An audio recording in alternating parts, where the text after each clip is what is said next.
Can you prove that Jesus ever existed? Well, that depends on what version of Jesus you mean. The magical man god that did miracles? Well, of course not, because that's complete nonsense. But can you prove that a real person named Jesus, or more accurately, Yeshua ben Joseph, ever existed? And the answer to that is still no. But let's go watch someone try anyhow.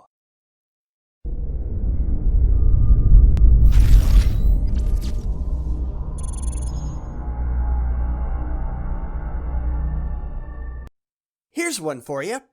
I found this tiny little channel that purports to being able to prove Jesus, but they can't. They just can't. And that's hardly a surprise, is it?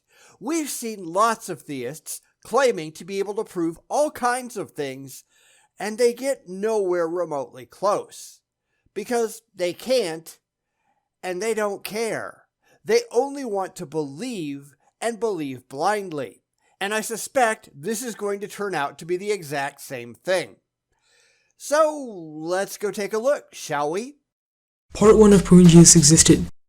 Alright, why does this look like it's formatted for your phone? And why does it sound like this person is on a caffeine high? Anyway, let's step back and take a look at this. This is a pretty long series of videos by a channel called Gospel for All, Never Sin Again. I figured, hey, here's a bunch of crazy ideas, because there are always a bunch of crazy ideas if you notice, to debunk all in one place. Now, I don't know if I'm going to do all of these, because at the time that I'm writing this, I haven't even seen this one. So we're going to have to see, but so far, color me not impressed. The production values seem very, very low, which granted, I don't necessarily care about, because for me, it's the message that matters, not the flashy graphics. But the voice running at warp speed, that might be a problem. But anyhow, history. We can go talk about history. We need to understand that history, especially ancient history, most of that is just a guess.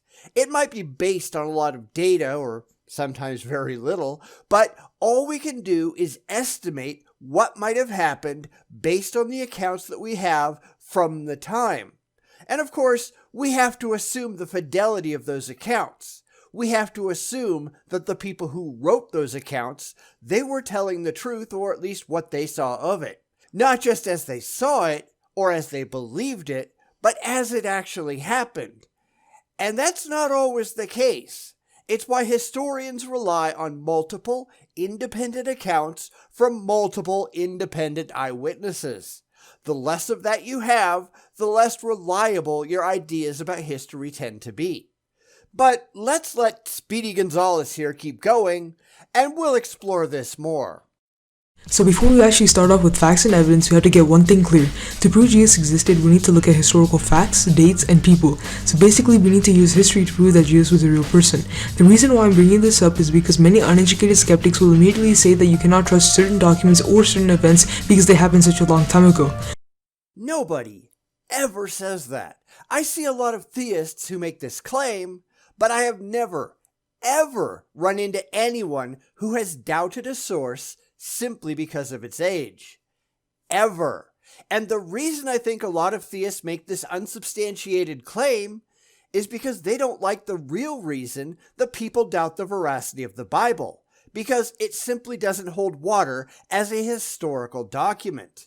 Now, this might be jumping the gun, so I'll just skim a bit, but we know that the authors of the four Gospels were not eyewitnesses to the story of Jesus. They were written anonymously, and there are serious textual problems with them being written by the people claimed to have written them. Immediately, that raises questions with the historicity of the Bible, because you're not talking about people who demonstrably saw the events in question. As I said, historians require multiple, independent eyewitnesses so they can go back and verify the same details appear in multiple accounts. That makes it more likely that it actually happened than if you just have a bunch of different stories that say a bunch of different things. And the Bible doesn't provide that. There are multiple clear contradictions between accounts, whether the religious happen to like that or not, which shows that these are likely just mythic retellings, only written down years and often decades after the fact. These are stories that followers told, and in the retelling, the details got corrupted. But anyway, let's get back to the video and see where else he goes. Well, guess what? That's what history is, the records of things that happened a long time ago. Not quite. The goal of history is to form as accurate a picture as possible of the events of distant times past. Sometimes that's possible, sometimes it's not. Just because you desperately want it, though, that doesn't mean that you're going to get it. There's an old saying, often called the Sagan Standard, which effectively goes, the more extraordinary the claims, the more extraordinary the evidence needs to be. We're not going to doubt a claim that says that at some point in the past, Abraham Lincoln took a shit. That's not an extraordinary claim. Everybody does that. But if there was a claim that on a specific date, Abraham Lincoln whipped off his suit and stovepipe hat and was wearing superhero tights underneath, and he just flew off to the front lines and defeated the Confederacy single-handedly, that would require a ton of evidence to support it. And it doesn't matter how emotionally comforting that claim might be to you. That doesn't change the historical requirements. It's either true or it's not, and your feelings don't remotely enter into it. Keep that in mind as we move forward, because I think it's going to matter. So if you're going to be a logical person and say that we can't trust any historical facts about Jesus, then it means you can't trust any of history at all. But we're not saying that.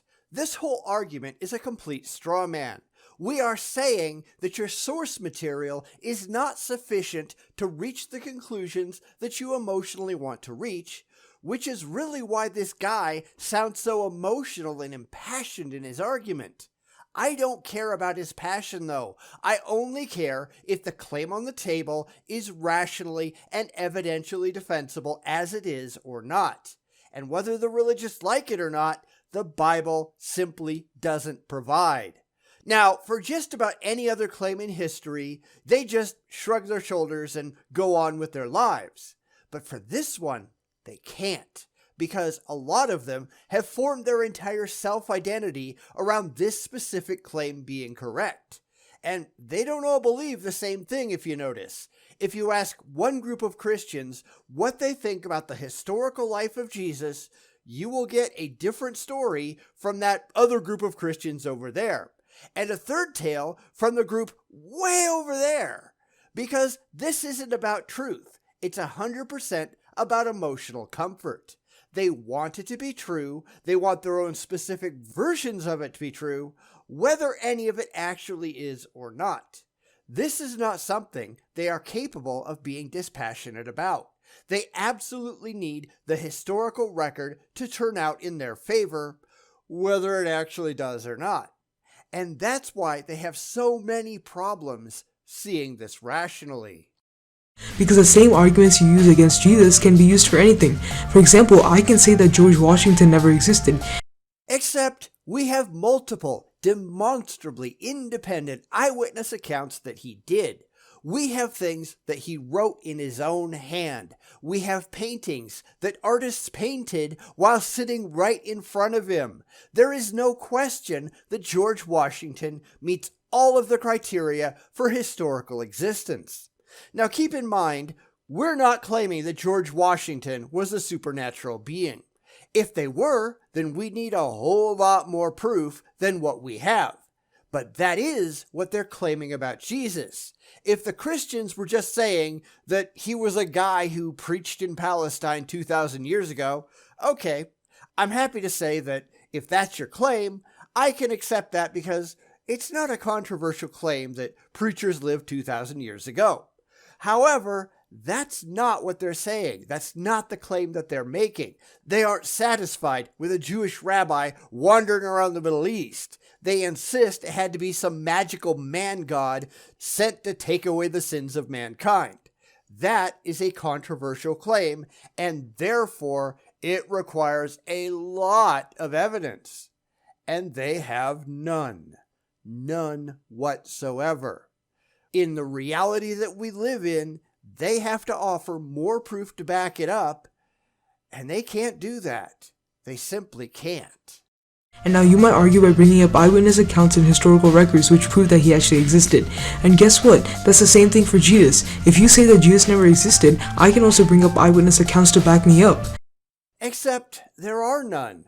We know that the Gospels were written anonymously, and the names associated with them were only attached many, many years later by the early church, who, at that point in time, had a vested interest in pushing a specific narrative, just like they do today. Money and power are great motivators for telling a lie. But most Christians know nothing of this because they are absurdly ignorant. They know only what they're told on Sunday morning from the pulpit, from a preacher who likewise has a vested interest in pushing a narrative so they get paid for effectively doing nothing useful. So they don't read up on the scholarship. They don't know that most of the archaeological sites claimed to be in the Bible turn out, in retrospect, to be something completely different. Because the religious are great at claiming victory, not so good at revising their proclamations when they turn out to be wrong down the line. Because, honesty isn't really a big thing with the religious. It's kind of funny how that works. And I'll be talking about those eyewitness testimonies in part 2, so please go check that out. I think it's pretty clear that he's going to get it all completely wrong, just based on what he said in this video. But maybe I will. I don't know. I want to give him a fair chance, at least to either prove he knows what he's doing, which I think we'll all agree isn't likely, or that he's a complete wingnut that has no idea what the hell he's talking about. My magic 8-ball says signs point to the latter. But let's be honest, religion is all about emotional ignorance, not educated fact. I made this point a while back about psychiatrists not wanting to say that the religious are nuts because it would harm their ability to make money from their practice, and I think the same thing is true of a lot of historians as well. Now, granted, a lot of them, they do drink the religious Kool-Aid and have the same kind of emotional commitment to this specific interpretation of the scant data that the rabid theists do. But a lot of historians operate on grants or they work in universities, and they know that if you make too many waves, then your funding is in jeopardy. Therefore, there aren't a lot who are going to say, nope, that just doesn't fit the data when it comes to popular emotional beliefs. It's hard to tell your meal ticket that they're wrong, especially when they're likely to have a strong negative reaction, not only to your report, but to your continued existence, either as an employee or at all. Let's be honest, a lot of them don't like so-called heretics, and some of them are willing to kill your ass. There are some, of course, like Richard Carrier, David Fitzgerald, Bart Ehrman, and some others, who are perfectly willing to say the truth, though. In fact, if you look at the rank Raglan mythotype, which lists 22 traits common to mythological god beings across various cultures, Jesus fits 20 of the 22. In fact, no other mythical demigod fits that many. It's kind of telling, isn't it? Jesus, at least the Jesus described in the Bible, clearly never existed.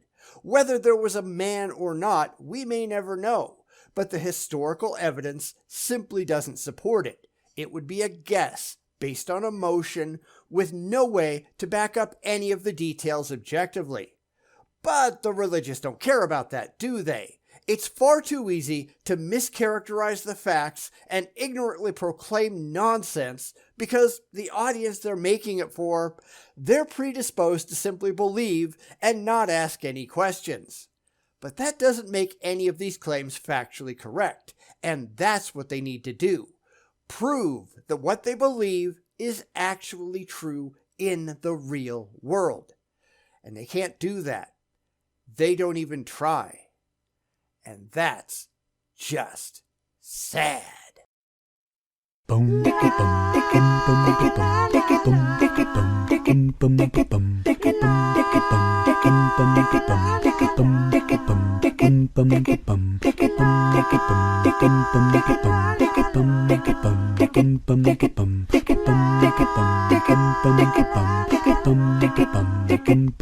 bum.